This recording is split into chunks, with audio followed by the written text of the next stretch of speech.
On a quiet New York street, Lucky Luciano lay on the pavement, bleeding, barely conscious, his body torn apart by bullets that were never meant to miss.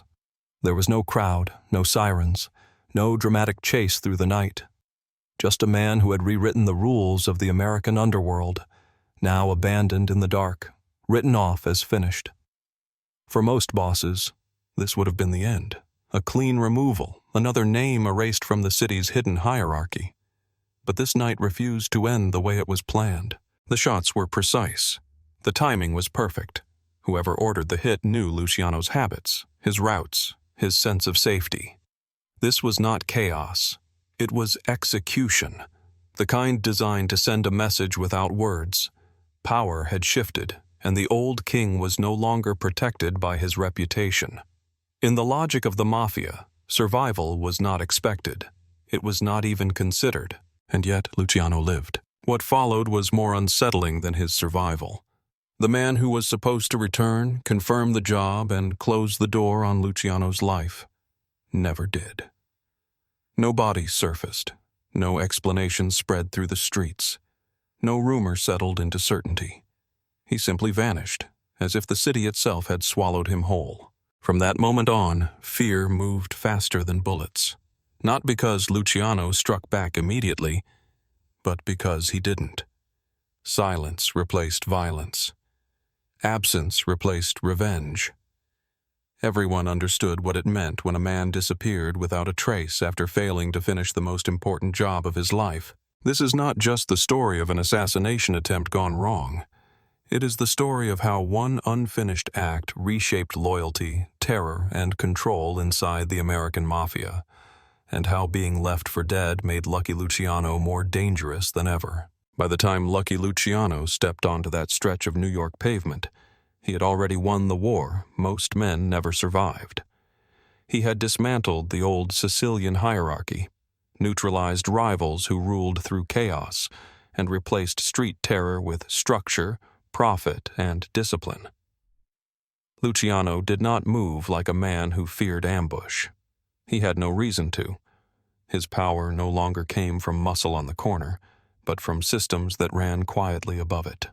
That confidence was exactly what made the moment possible. The attack did not come during a meeting, a confrontation, or a public dispute. It came during routine. The most dangerous condition for any boss is believing the war is already over. Luciano's movements were predictable enough for someone to study, yet guarded enough that only an insider could time it correctly. Whoever planned the hit understood that brute force was unnecessary. This would be brief, controlled, and final. There was no warning, no argument, no chance to negotiate. The shots were fired with purpose, not emotion. They weren't meant to scare, wound, or send a message later. They were meant to close a chapter instantly. Luciano fell not because he was careless, but because the strike was designed to catch him at the exact point where power becomes routine, and routine becomes vulnerability. What makes this moment different from countless mafia killings is not the gunfire. It's what didn't happen afterward. No second wave, no confirmation, no finishing blow delivered in public. In the underworld, survival is usually decided in seconds. Here, something interrupted that certainty. Luciano was left where he fell, assumed dead, removed from the board without the courtesy of verification. To the men who ordered it, this was enough.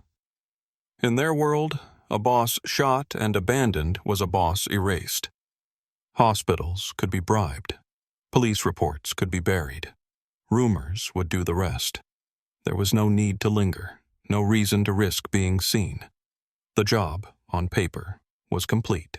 But the streets have their own logic. Luciano was found alive, barely, and that single deviation shattered the clean narrative the hit was meant to establish. Word spread unevenly at first. Some heard he was gone, others heard he was breathing.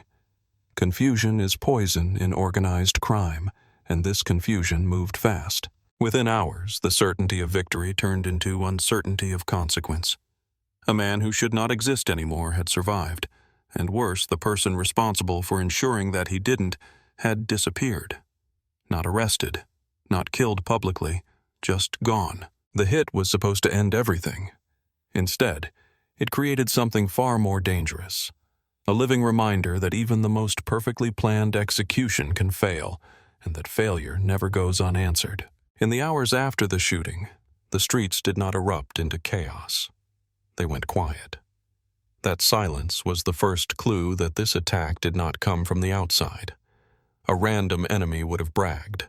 A reckless rival would have moved fast to claim credit. But no one did. Because whoever ordered the shots understood one rule above all others. If Lucky Luciano truly was dead, noise was unnecessary. And if he wasn't, noise would be suicidal. Luciano had made enemies the moment he began tearing down the old mafia order. The traditional bosses had ruled through bloodlines, loyalty to villages, and inherited fear. Luciano replaced that with efficiency. He promoted men who delivered results, not men who shared ancestry. To some, this was modernization. To others, it was humiliation. Entire power structures were reduced to middle management overnight, and men who once commanded respect found themselves answering to systems they didn't control. Then there were the quiet enemies, the most dangerous kind. Partners who smiled in meetings, profited from Luciano's network, and privately understood that as long as he lived, they would never rule alone. Luciano didn't just dominate territory. He dominated decision-making. He remembered slights. He kept mental ledgers. He never forgot who hesitated when loyalty was tested. For ambitious men, that kind of memory was a death sentence waiting to be signed. The brilliance of the hit was that it didn't require a single mastermind. It only required alignment. Several interests overlapping at one precise moment. Old guard bosses who wanted their relevance back. Rising figures who saw a vacuum forming. And intermediaries who understood that if Luciano vanished quietly, everyone could deny responsibility and still enjoy the outcome. No emergency meetings followed the shooting. No celebratory gatherings. That absence mattered.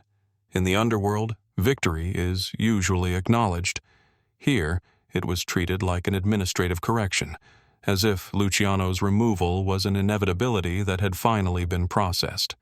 That alone suggests the decision had been discussed long before the trigger was pulled. Yet there was hesitation built into the plan. No public execution. No unmistakable signature.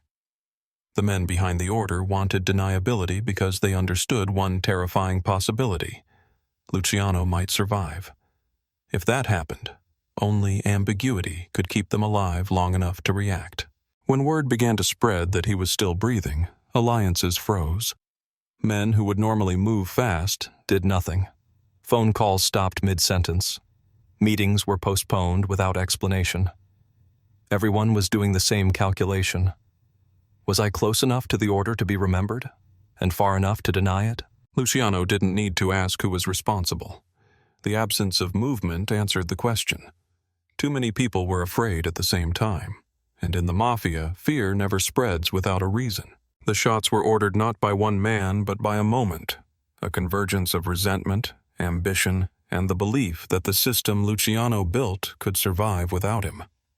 What no one calculated was what that system would become if its architect lived long enough to understand who had tried to erase him. When Lucky Luciano regained consciousness, the world he had built was already shifting without him. News of the shooting had traveled faster than facts. Some believed he was dead. Others believed he was dying. Very few believed he would ever return to command. In the Mafia, perception is reality, and for a brief moment, Luciano existed in a dangerous space between legend and liability. What mattered was not his condition, but his restraint. Luciano did not call emergency meetings. He did not summon enforcers. He did not demand names. That silence was deliberate. A wounded boss who strikes too quickly exposes desperation. Luciano understood that survival alone had already changed the balance. Every man who had quietly benefited from the attempt now had to wonder whether he had been seen, remembered, or mentally marked. Hospitals were not safe. Police were not trusted. Luciano's recovery unfolded behind layers of discretion, guarded by men who spoke little and listened carefully. During this time, he did something far more dangerous than plotting revenge. He observed reactions. Who visited? Who stayed away? Who suddenly grew nervous? Who grew bold? In a world where loyalty is rarely proven by words, absence becomes evidence. The underworld's response revealed more than any confession ever could. Some captains overcorrected, sending messages of concern too quickly, too publicly. Others vanished from sight, hoping distance would translate into innocence. A few began moving resources as if preparing for a future without Luciano, a mistake that would not be forgotten. Power does not forgive premature succession. Luciano understood a critical truth. If he responded with violence now, he would validate the belief that he was weakened. Instead, he let uncertainty spread. No retaliation meant no closure. No closure meant fear. Men could not adjust, could not realign, could not be sure which version of Luciano would emerge, the wounded survivor or the calculating architect. Being left for dead changed him, not emotionally but strategically. Luciano no longer needed to prove he was feared. That had already been done for him. What he needed now was patience. Time would isolate the guilty better than bullets ever could. Panic always creates patterns, and patterns reveal themselves to those who wait. As days passed, one detail grew heavier than all the others. The man responsible for finishing the job had not resurfaced. No report, no explanation, no whisper of arrest or escape. His absence hung over the city like a warning sign no one dared to read aloud. Luciano noticed who asked about him, and who pretended not to care. By surviving, Luciano had gained something rarer than loyalty or territory. He had gained informational dominance. Every reaction was a data point, every silence, a confession waiting to be understood. And when he finally chose to move, it would not be out of rage, but precision. The attempt had failed, but it had also revealed something far more valuable than a list of enemies. It showed Luciano exactly how fragile the illusion of unity had always been, and how easily fear could replace force. Every assassination has two endings: the public one, where the target falls, and the private one, where someone returns to confirm the job is done. In this case, that second ending never arrived. The man who was supposed to walk back into the shadows and quietly report success simply vanished. And in the world built by lucky Luciano, that absence spoke louder than any confession. He was not a headline figure, not a boss, not a name meant to be remembered. He was chosen precisely because he existed between layers, trusted enough to be used, disposable enough to be erased. His role was simple: ensure there would be no doubt, no recovery, no future retaliation. One last check, one final act, then disappear back into anonymity. Instead, he disappeared completely. No body was found, no arrest leaked, no quiet funeral marked his exit. For days, then weeks, nothing surfaced. Men asked questions carefully, if at all, because asking the wrong question was how attention found you. In Mafia logic, there are only a few explanations for a disappearance like that, and none of them are safe. If he had panicked and run, someone would have talked. If he had been silenced by rivals, there would have been rumors. If the police had him, a name would have circulated. But there was nothing. Just a blank space where a person used to be. That blank space became a warning. Luciano never publicly acknowledged the man's existence. That was intentional. To name him would reduce the mystery. To investigate loudly would signal urgency. Instead, Luciano let the silence harden into legend. In private, he noted who grew uneasy when the topic drifted too close, who avoided eye contact, who suddenly acted as if they were waiting for permission to breathe again.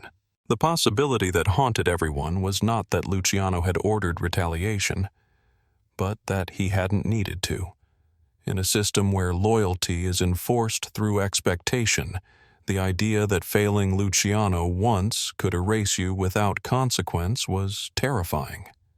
It suggested a level of control deeper than violence, a reach so complete that outcomes no longer required instructions. Whether the man was removed quietly, turned away by fear, or destroyed by his own hesitation no longer mattered. His disappearance had already done its job. It created a vacuum of certainty. No one knew what failing Luciano truly cost, only that it cost everything. From that point on, obedience didn't need to be demanded. It was assumed. Meetings became cautious. Ambitions softened. Men who once spoke confidently about the future learned to speak in conditional terms. The system recalibrated itself around a single unresolved question. What happens to the man who fails to finish Lucky Luciano? And as long as that question remained unanswered, no one was willing to test the limits again. After the disappearance, there was no announcement, no meeting, no retaliation that could be traced back to Lucky Luciano. That absence of response confused outsiders. But inside the underworld, it was understood as something far more dangerous than revenge. Luciano had learned that violence ends arguments, but uncertainty ends ambition.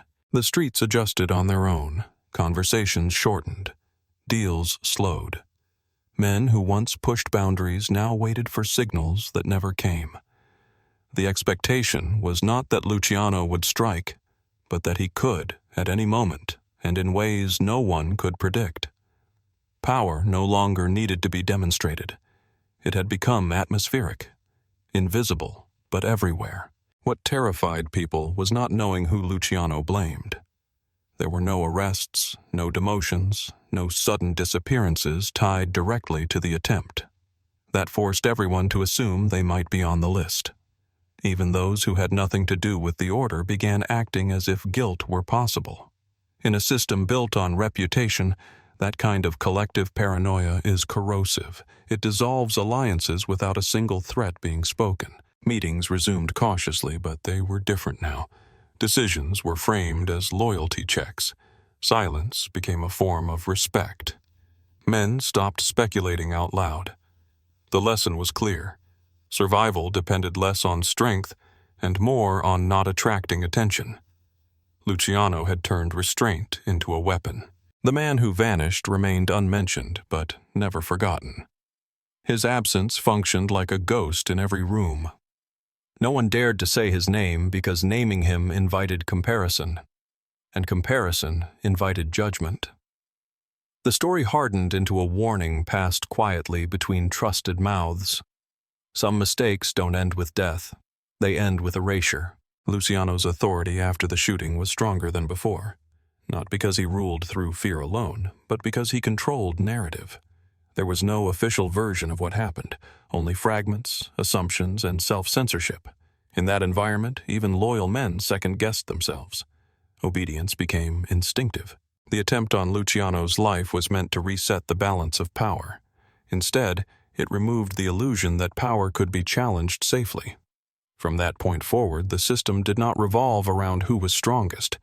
It revolved around who was still standing after defying him. Without firing another shot, Luciano made his survival a warning, not by punishing the guilty publicly, but by letting everyone imagine what punishment looked like when it arrived quietly, without witnesses and without names. The message was never spoken. It didn't need to be. In the American Mafia, the most effective threats are the ones that remain unresolved, because unresolved fear has no expiration date. Years later, when people spoke about the night Lucky Luciano was shot and left for dead, they rarely focused on the bullets. They focused on what followed. Or more precisely, on what never did. No public revenge, no named execution, no visible settling of accounts. Just a man who survived, and another who vanished so completely that even memory seemed afraid to hold on to him. In the Mafia, death is simple. It closes stories. Disappearance does not. It leaves a gap where certainty should be, and that gap reshapes behavior. Luciano understood this better than anyone. By refusing to finish the story for his enemies, he forced them to live inside it. Every decision after that night was made with an unspoken question in mind. Was this enough to be noticed, or too much to be forgiven. The man who never came back was never officially counted as a casualty, but his absence did more than any public killing could have done. It taught an entire generation of mobsters that failure did not always end with a bullet. Sometimes it ended with something worse, being removed so quietly that even fear could not trace the path. Luciano didn't need to reclaim power. He already had it. What he reclaimed was inevitability, the sense that no matter how carefully a move was planned, no matter how many interests aligned against him, the outcome could never be fully controlled. From that night on, challenging Lucky Luciano meant accepting a risk that had no clear ending. The shooting was meant to erase him. Instead, it clarified his legend. Not as a man who ruled through violence, but as one who understood that the strongest systems don't punish loudly. They make examples without ever pointing. And somewhere in the silence left behind by an unfinished job, the American Mafia learned a final lesson. Some men don't need to be feared while they're alive. They only need to survive once.